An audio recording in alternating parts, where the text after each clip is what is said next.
She humiliated me in front of her friends saying, "You can't even satisfy me." So I walked out, met someone better, and when she came back begging, my new girlfriend answered the door. Hey viewers, just a quick thanks. Over 14% of you are already subscribed, and it truly means the world to me. If you're new here and you enjoy these stories, I'd love for you to join the family by hitting that subscribe button. We're on the road to 10,000, and every single one of you makes a difference. Alright, I know how this might sound at first, but bear with me, because what happened is absolutely wild. I, 25 male, had been dating my now ex-girlfriend Vanessa, 24 female, for around 8 months. In the beginning, things felt good. We got along well enough, we spent time together, and there was chemistry. But somewhere along the way, especially in the last couple of months, something shifted in her. She became more demanding about money, about status, and she started making subtle little comments about the way I lived my life. At first, I tried to brush them off, thinking maybe she was just in a mood or having a bad day. But slowly, it became clear that this wasn't just a mood. It was the way she saw me. I work as a plumber, and I own my own business. I make really good money, more than many people my age. But Vanessa never seemed proud of that. Instead, she acted strange whenever anyone asked what I did for a living. She works full-time as a manager at a high-end boutique downtown. So, she spends her days surrounded by fancy clothes, designer brands, and upscale customers. Maybe that changed the way she looked at me, or maybe it just gave her a different standard she expected me to meet. We lived together in my house, which I own outright, for about 4 months. I was proud of that home. It wasn't a mansion, but it was mine, paid for, and comfortable. But Vanessa started making comments about wanting to move to a better neighborhood, or a bigger place. She'd say things like, "Everyone at work lives in those brand new downtown condos. Mike, they're so much nicer than this place." I would tell her, "Babe, this house is paid off. Why would we move somewhere we'd have to pay rent every month?" But she'd just reply with, "Because it's not just about money. It's about lifestyle." That was the first time I realized she wasn't talking about comfort or safety. She was talking about appearances. And it only got worse when she started hanging out with a new group of girls from work. All of them were dating men with office jobs. Guys who wore button-down shirts every day and spent their lives in cubicles. Suddenly, Vanessa seemed embarrassed about dating a plumber. She even asked me once, "Why can't you get a normal job like everyone else?" I reminded her, "Vanessa, I own my own business. I make more than most people." But she'd just shrug and say, "It's not about the money. It's about what people think." I should have ended things right there. But I told myself maybe she'd get over it. Last Friday, she texted me saying she wanted to go to this new upscale restaurant downtown. It was the kind of place that charged $40 for a steak. I said sure, even though it wasn't really my scene. Then she added, "Great. I invited Ashley and Madison from work and their boyfriends. You'll finally get to meet them." That was a red flag. She had never invited me to hang out with her work friends before. Saturday night came. We got to the restaurant, and Ashley and Madison arrived with their boyfriends, Kevin and Brad. Both of them looked exactly like you'd expect. Polished hair, crisp shirts, talking loudly about their marketing jobs and investment portfolios. Ashley introduced hers first. "This is my boyfriend Kevin," she said. "He works in digital marketing." Madison followed with, "And this is Brad. He's in corporate finance." Then it was Vanessa's turn. She said, with almost no enthusiasm, "This is my boyfriend Mike. He owns a maintenance company. Not a plumbing business, a maintenance company." She said it like she was trying to make my job sound as unimpressive as possible. The dinner was painfully awkward. Kevin and Brad kept talking about their careers, occasionally throwing me vague questions about mine. Every time it got too specific, Vanessa would steer the conversation away. When Brad asked me directly what I did, Vanessa jumped in and said, "Mike handles property maintenance for commercial buildings," which is sort of true, but she made it sound like I was a janitor instead of a business owner. Halfway through dinner, Kevin started talking about a vacation he was planning with Ashley. "We're looking at Bermuda for a long weekend. All-inclusive resort package." Vanessa's eyes lit up. That sounds incredible. Mike and I never do anything like that. I looked at her, confused. We talked about taking a trip to Costa Rica. You said you wanted to wait until summer. She waved that off. That's different. That's not like a real vacation. The comments kept coming. Ashley jumped in with how Kevin surprised her with the Bermuda trip for their 6-month anniversary, saying, "It's so nice having someone who knows how to treat you, right?" The tension at the table thickened. Madison added that she and Brad went to Napa last month, calling it so romantic, and making a dig at how it was much better than camping or whatever. Vanessa laughed and said, "See, that's what I'm talking about. Some people know how to plan real dates." At that point, I tried to calm things down. "Vanessa, maybe we should talk about this at home." But she wasn't having it. She wanted to keep going, and then she dropped the bomb. In front of everyone, she said loudly, "Mike, you can't even satisfy me, let alone provide for me." The words hit like a slap across the face. The table went silent except for the sound of my own heart beating in my ears. Ashley and Madison looked shocked. Kevin and Brad looked uncomfortable, but also like they couldn't help being curious. That was the moment something in me snapped. I started laughing, not because it was funny, but because of how ridiculous the whole situation was. I asked Kevin and Brad what they made per year. Kevin said $70,000. Brad said $85,000. I told them and everyone at the table that I made $160,000 last year. The silence that followed was heavy. Vanessa's face went red. She mumbled something about money not being everything, but I reminded her that just 10 seconds earlier she'd been claiming I couldn't provide for her. I told her image meant nothing if it wasn't backed by reality, and that I'd rather have real success than a fancy job title that paid less. Then I asked for the check, but only for my portion. I left $40 on the table and walked out, leaving her and her sophisticated friends to pay for the rest. When I got home, I sat on my couch thinking about what had just happened.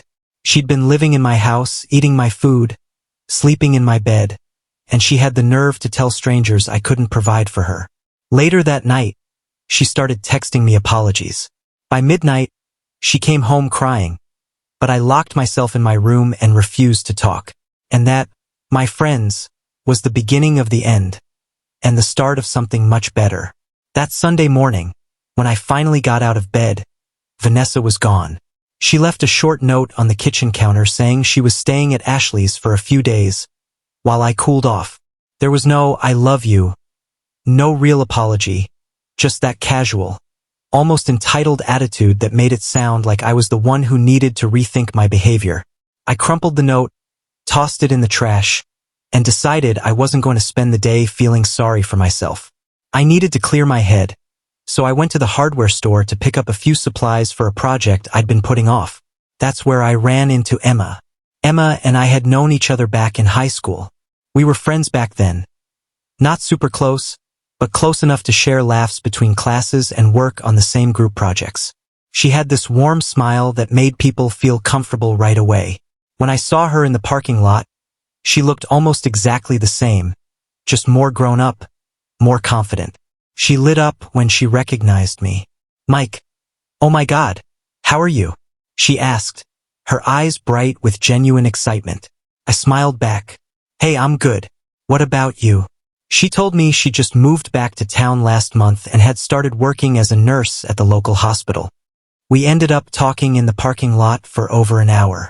We caught up on what had happened over the years, the friends we'd lost touch with, the things we'd been through.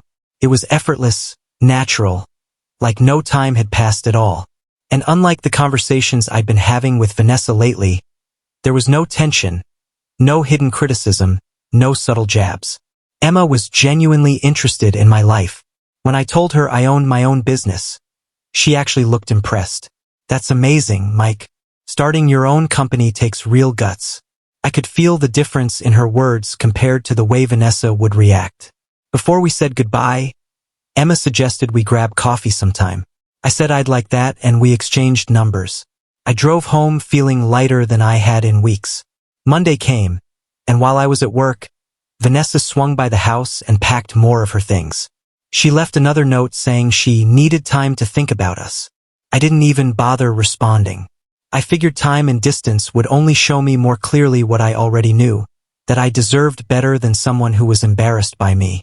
Tuesday, Emma and I met for coffee. We sat there for 3 hours, talking about everything from family to work to our goals for the future.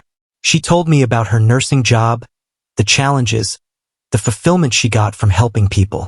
When I told her about my business, the emergency plumbing calls, the long-term contracts with commercial buildings, the fact that I was booked 6 months out, she didn't look bored or judgmental. She said, "That's incredible. You're helping people when they really need it. That's a big deal." That evening, I realized I had spent more quality time in that single coffee date than I had with Vanessa in the last month. By Wednesday, Emma came over for dinner. I grilled burgers and we watched a movie together on my couch. She looked around my home and said, "Mike, this place is beautiful. You own this whole house?" I nodded. "Yeah, bought it 3 years ago." She was genuinely impressed. "That's incredible. Most people our age are still renting apartments." It felt refreshing to be with someone who saw the value in hard work instead of only seeing how fancy something looked. Thursday morning, I got a text from Vanessa asking if we could meet to talk. I ignored it. Friday, she took it a step further and called my mom. My mom called me later, laughing so hard she could barely speak. "Mike, some girl called me crying about how she made a mistake and needs you back." I asked what she said in response. My mom told her, "If you're dumb enough to be embarrassed about a man who owns his own house and business, then you deserve what you got." I groaned, "Mom, you didn't." She laughed. "Oh, I did. And I also told her that you were raised better than to chase after people who don't appreciate you." Saturday night, Emma and I went out for a nice dinner. A real date. She looked amazing, and the conversation was effortless. There was no need to prove myself, no pressure to impress her with fancy titles or lavish trips. She appreciated me exactly as I was. Over dessert, she asked, "What happened with your last relationship? You mentioned you recently got out of something." I was honest. She was embarrassed about my job. Thought dating a plumber was beneath her. Emma shook her head. "That's crazy. You're successful and you work hard. What more could someone want?" I smiled and said, "Apparently, a corporate job in an office." She rolled her eyes. Her loss. When I dropped her off that night, she kissed me goodnight. It was the first time in months that I felt that rush of excitement about someone new. Exactly 1 week after the restaurant disaster, I was in my garage working on a project when I heard the doorbell ring. I wiped my hands, expecting it to be Emma since we had plans to watch a movie that night. But when I opened the door, it was Vanessa, crying with 2 suitcases beside her. "Mike, thank God you're home. I've been thinking all week and I know I can fix this." I stared at her. "Vanessa, what are you doing here?" "I'm here to apologize and move back in." I shook my head. "You can't just move back in." She pleaded, "Mike, please just listen." I talked to Ashley and Madison, and they both said I was crazy for saying what I said. I smirked. "So your friends had to tell you that you messed up?" She snapped, "That's not the point." "That's exactly the point," I replied. She went on about how she knew she screwed up, how she loved me, how we could work through this. I told her there was nothing to work through. Then, right as she was about to argue more, another car pulled into my driveway, Emma's car. She got out carrying takeout bags and a bottle of wine. Vanessa turned around and saw her. "Who is that?" she demanded. "That's Emma." "Emma who?" "My girlfriend." Her face went pale. "Your girlfriend?" "Yeah, we've been seeing each other for about a week." Emma reached the door, looking confused at the sight of Vanessa crying on my doorstep. "Hey babe," she said, giving me a quick kiss. "I brought Thai food. Everything okay?" I smiled. "Everything's fine." Vanessa was just leaving. Vanessa stepped forward. "I was not just leaving. You moved out, remember? You needed time to think." "I didn't say I was moving out permanently." "You packed your stuff and left. That's moving out." Emma introduced herself politely. "Hi, I'm Emma. I don't think we've met." Vanessa shot back, "I'm Vanessa, Mike's girlfriend." I corrected her immediately. "Ex-girlfriend." Vanessa tried to insist we were working things out, but I shut it down. "We're not working anything out. She refused to leave, saying she wasn't going anywhere until we fixed things. I told her again there was nothing to fix. She had already shown me what she really thought of me. Emma asked if she should come back later. I said, no, you should stay. Vanessa should go. Vanessa looked heartbroken. You're replacing me already. I replied, I'm not replacing anybody. I'm moving forward with someone who respects what I do. Vanessa tried to say she respected me, but I pointed out she only respected me now that she found out I made more money than her friends' boyfriends. She denied it, but we both knew it was the truth. Eventually, she loaded her suitcases back into her car and left. Inside, Emma asked me to tell her the whole story, so I did. Her reaction was perfect. Mike, she sounds awful. Who says something like that about someone they claim to love? I shrugged. Someone who cares more about what other people think than about reality. Emma smiled. Well, I think what you do is impressive. You built something from nothing. That was 6 weeks ago. Emma and I are official now. She's proud to tell people I own my own business, and she never makes me feel like I need to apologize for my success. Vanessa tried calling a few times, but I blocked her number. Last week, I even ran into Kevin at the gas station. He looked embarrassed but walked over. Hey man, about that dinner. I cut him off. Don't worry about it. But he said, no, I feel bad. Vanessa was harsh. Honestly, I was impressed when you said what you made. He even told me Vanessa had been miserable since we broke up and had to move back in with her parents because she couldn't afford her own place. And that's when it hit me. She threw away stability, comfort, and real success just to chase an image. She wanted something that looked good on paper, even if it didn't actually deliver. And now, she's back at her parents' house while I'm with someone who values me for who I am. If you enjoy stories like this, remember to like and subscribe. We're building a community that celebrates real success, real love, and real self-respect.